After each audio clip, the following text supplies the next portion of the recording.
130 anos de vida e mais de 200 filhos. Conheça o escravo Roque José Florencio. Acredita-se que Pata Seca, como foi apelidado, seja antecessor direto de 30% da população do vilarejo de Santa Eudóxia.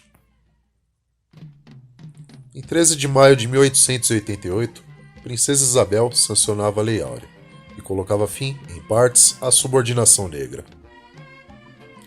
Apesar do importante passo, a história dos escravos ainda possui lacunas que foram esquecidas ao longo da história, seja por falta de documentações que embasem o enredo, ou até porque, em muitas partes, essa memória foi construída em benefício da elite.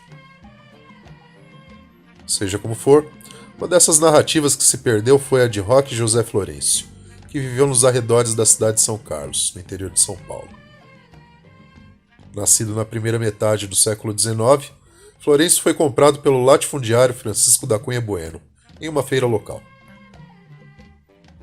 Devido a seu porte físico e às crenças da época, foi declarado escravo reprodutor.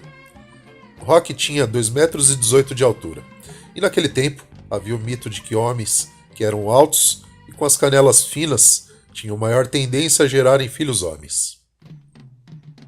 Daí a escolha, afinal, seus frutos seriam uma mão de obra extremamente adequada aos trabalhos forçados do campo. Obrigado a visitar as senzalas regularmente para violar as mulheres que lá estavam, teria tido mais de 200 filhos, sendo antecessor direto de 30% da população do vilarejo de Santa Eudóxia. Além das características físicas já citadas, ele também tinha as mãos longas e finas, o que lhe rendeu o apelido de Pata Seca.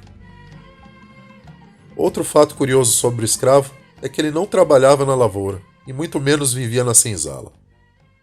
Muito pelo contrário, seu status de escravo reprodutor lhe rendia algumas regalias. Além do mais, ele também nutria uma boa relação com Cunha Bueno e, assim, ficou responsável por cuidar dos animais de transporte da fazenda. Ainda foi encarregado de percorrer todos os dias mais de 30 quilômetros de cavalo para buscar as correspondências de seu senhor.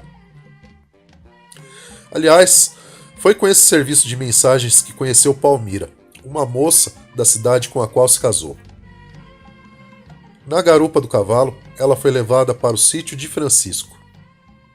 Chegando lá, foram agraciados pelo fazendeiro com 20 alqueires de terra, onde construíram uma casa e tiveram 9 filhos.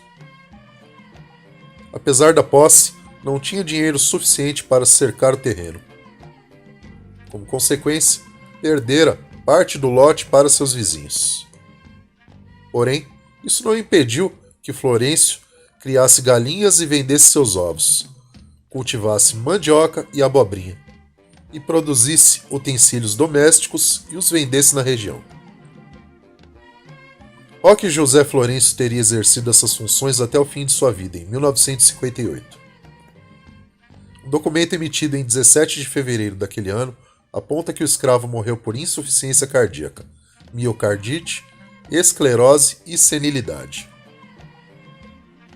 Apesar da falta de arquivos que apontem a data ao certo que ele veio ao mundo, o psicólogo Marinaldo Fernando de Souza, doutor em educação pela Universidade Estadual Paulista, Unesp, que escreveu uma tese baseada na vida de Florencio, explica que a falta de registros está na desvalorização da memória negra. A história oficial tende a forçar o esquecimento da memória negra.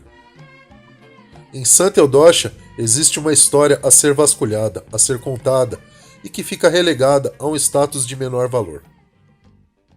Se fosse um branco, não seria lenda. Ele é real, foi escravizado, explica o pesquisador. Essa história precisa ser resgatada e não precisa de documentos. Os documentos são forjados em prol da elite branca. A memória negra precisa vir à tona.